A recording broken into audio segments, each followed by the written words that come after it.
siglo XX, el siglo XX fue testigo de transformaciones significativas en los paisajes políticos y sociales de Europa, particularmente en Escandinavia. Entre los desarrollos más notables estuvo el surgimiento del estado de bienestar en los países nórdicos: Dinamarca, Finlandia, Islandia, Noruega y Suecia. El ascenso de la democracia social escandinava durante este periodo ha moldeado la conversación global sobre el bienestar social, los derechos humanos y la intervención del Estado en la economía. Este modelo se hizo sinónimo de altos niveles de seguridad social, atención médica universal, educación gratuita y una tributación progresiva.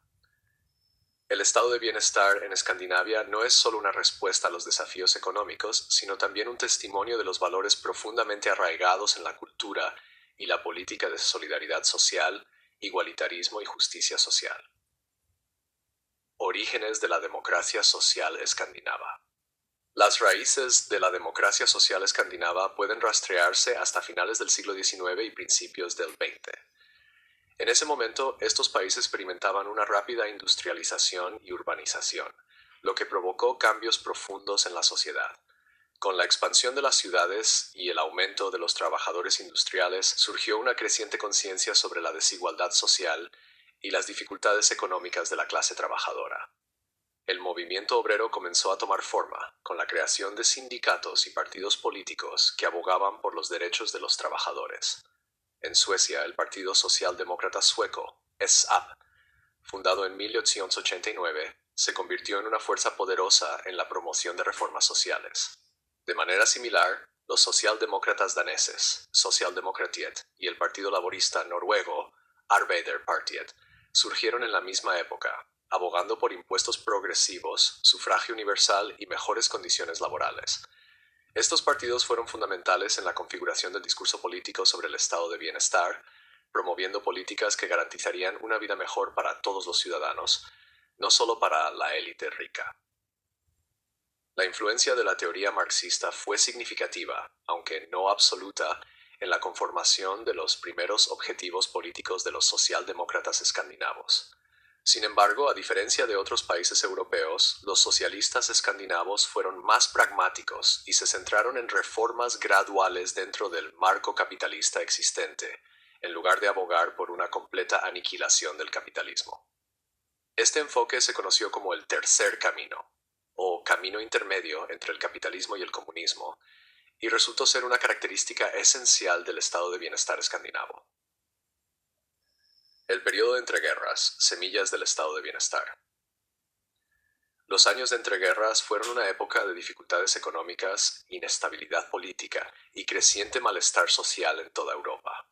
El impacto de la Gran Depresión de la década de 1930 subrayó las vulnerabilidades de las economías capitalistas, particularmente en términos de desempleo y pobreza.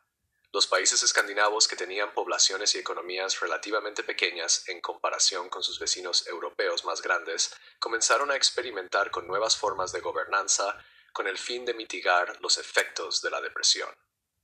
En Suecia, los socialdemócratas llegaron al poder a principios de la década de 1930 bajo el liderazgo del primer ministro Per Albin Hansson.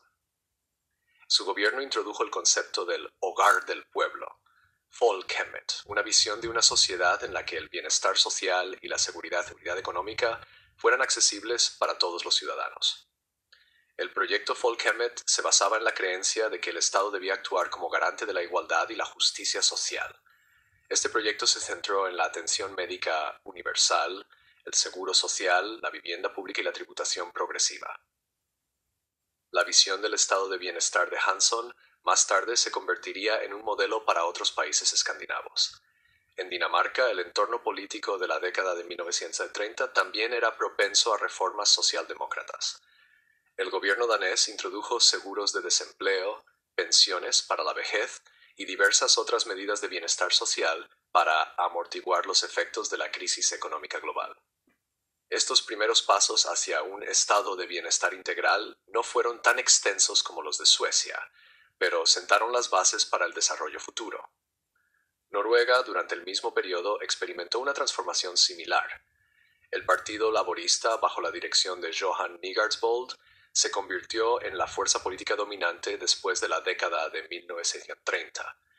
El gobierno del Partido Laborista implementó políticas sociales progresistas como el seguro de salud pública y pensiones para la vejez, y comenzó a sentar las bases para un estado de bienestar en Noruega. El periodo de entreguerras, por lo tanto, fue testigo de los primeros pasos hacia un papel más activo del Estado en la resolución de las desigualdades sociales en los países escandinavos. Aunque estas reformas no se materializaron completamente hasta más tarde, se estableció la base para el estado de bienestar en este periodo. Después de la Segunda Guerra Mundial, la consolidación del estado de bienestar. El final de la Segunda Guerra Mundial marcó un punto de inflexión para el estado de bienestar escandinavo. La guerra había devastado Europa, y era claro que se necesitaba reconstruir. Sin embargo, los países escandinavos, que fueron relativamente poco afectados por la destrucción física de la guerra, pudieron centrarse en reconstruir sus economías y estructuras sociales. Además, el orden económico global que surgió después de la Segunda Guerra Mundial, con Estados Unidos defendiendo el sistema de Bretton Woods y el Plan Marshall, proporcionó un entorno favorable para el crecimiento de los estados de bienestar en Europa. Los partidos socialdemócratas escandinavos, que habían ganado popularidad durante el periodo de entreguerras, consolidaron su poder después de la guerra. En Suecia, por ejemplo, el SAP, bajo el liderazgo de Tage Erlander, formó un gobierno mayoritario que duraría varias décadas. Durante este tiempo, el estado de bienestar sueco se expandió rápidamente, con reformas significativas en atención médica, educación, pensiones y derechos laborales. Se introdujo la atención médica universal en 1955, seguida por la creación de un sistema de pensiones universal y la educación gratuita en todos los niveles. El modelo económico de Suecia, conocido como el modelo sueco, se caracterizó por una combinación de un estado de bienestar fuerte y una economía de mercado mixta. El Estado desempeñaba un papel central en la provisión de servicios sociales, mientras que el sector privado operaba dentro de un marco de fuerte regulación y negociación colectiva. El compromiso de Suecia con el pleno empleo, la tributación progresiva y un alto nivel de vida para todos los ciudadanos se convirtió en una característica distintiva del estado de bienestar. Noruega y Dinamarca también vieron reformas sustanciales en sus estados de bienestar después de la Segunda Guerra Mundial. En Noruega, el Partido Laborista continuó impulsando reformas sociales, incluida la nacionalización de industrias clave y la expansión de la red de seguridad social.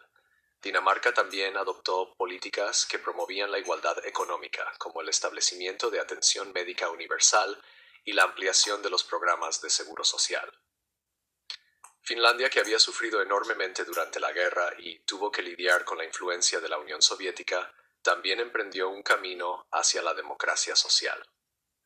Las políticas de bienestar social de Finlandia fueron influenciadas tanto por el modelo nórdico como por la necesidad de reconstrucción económica después de la guerra. El estado de bienestar en la práctica, resultados económicos y sociales. Los estados de bienestar escandinavos, aunque variados en sus políticas específicas, compartieron características comunes que han contribuido a su éxito. Uno de los elementos clave fue el énfasis en la igualdad social. Los altos niveles de gasto público en atención médica, educación, vivienda y servicios sociales aseguraron que todos los ciudadanos, independientemente de su ingreso o posición social, tuvieran acceso a los elementos básicos de una vida digna. El acceso universal a la atención médica y la educación ayudó a eliminar muchas de las barreras a la movilidad social que existían en otras partes del mundo. Además de estos programas sociales, el modelo escandinavo también se centró en la igualdad económica. Los impuestos progresivos, incluidos los impuestos elevados sobre individuos y corporaciones más ricos, permitieron al Estado redistribuir la riqueza de manera más equitativa. A su vez, esta redistribución de la riqueza ayudó a reducir la pobreza y la desigualdad. Una de las características más notables del estado de bienestar escandinavo fue su enfoque en el pleno empleo. El gobierno intervino activamente en el mercado laboral para asegurar que la tasa de desempleo se mantuviera baja. Este enfoque fue respaldado por sindicatos fuertes y una tradición de negociación colectiva, que desempeñaron un papel clave en asegurar que los trabajadores recibieran salarios justos y buenas condiciones laborales. El modelo escandinavo también fomentó altos niveles de crecimiento económico. Al invertir en educación, infraestructura e innovación tecnológica, los estados de bienestar escandinavos crearon un entorno propicio para una expansión económica sostenida. El énfasis en altas tasas de participación en la fuerza laboral, especialmente entre las mujeres, también ayudó a impulsar el crecimiento económico. Desafíos y perspectivas futuras. El éxito del estado de bienestar escandinavo no ha estado exento de desafíos. En las últimas décadas, el aumento de los costos, particularmente en atención médica y pensiones, ha ejercido presión sobre el sistema. Además, la globalización y la inmigración han creado nuevos desafíos sociales y económicos para estos países, mientras navegan por las complejidades de un mundo cada vez más interconectado. En respuesta a estos desafíos, los países escandinavos han realizado ajustes en sus sistemas de bienestar. Ha habido un giro hacia programas sociales más específicos, en lugar de beneficios universales, con el fin de controlar los costos. Además, los debates sobre inmigración, integración y la sostenibilidad del estado de bienestar se han convertido en cuestiones centrales del discurso político en la región. A pesar de estos desafíos, el estado de bienestar escandinavo sigue siendo un modelo poderoso de democracia social. Su énfasis en la igualdad, la justicia social y la seguridad económica sigue inspirando movimientos políticos en todo el mundo. El éxito de los países nórdicos en equilibrar un fuerte estado de bienestar con una economía de mercado dinámica ofrece lecciones valiosas para los países que buscan abordar la desigualdad social y construir una sociedad más justa y sostenible. El ascenso del estado de bienestar en Escandinavia durante el siglo XX fue un desarrollo transformador que no solo moldeó el paisaje social y político de la región, sino que también influyó en la conversación global sobre el bienestar, la equidad y el papel del Estado. A través de una combinación de principios socialdemócratas, políticas pragmáticas y un compromiso profundo con la solidaridad social, los países escandinavos crearon algunos de los sistemas de bienestar más integrales y exitosos del mundo. Si bien persisten los desafíos, el estado de bienestar escandinavo sigue siendo un faro de justicia social y un testimonio del poder de la acción colectiva para moldear una sociedad más justa. Let me know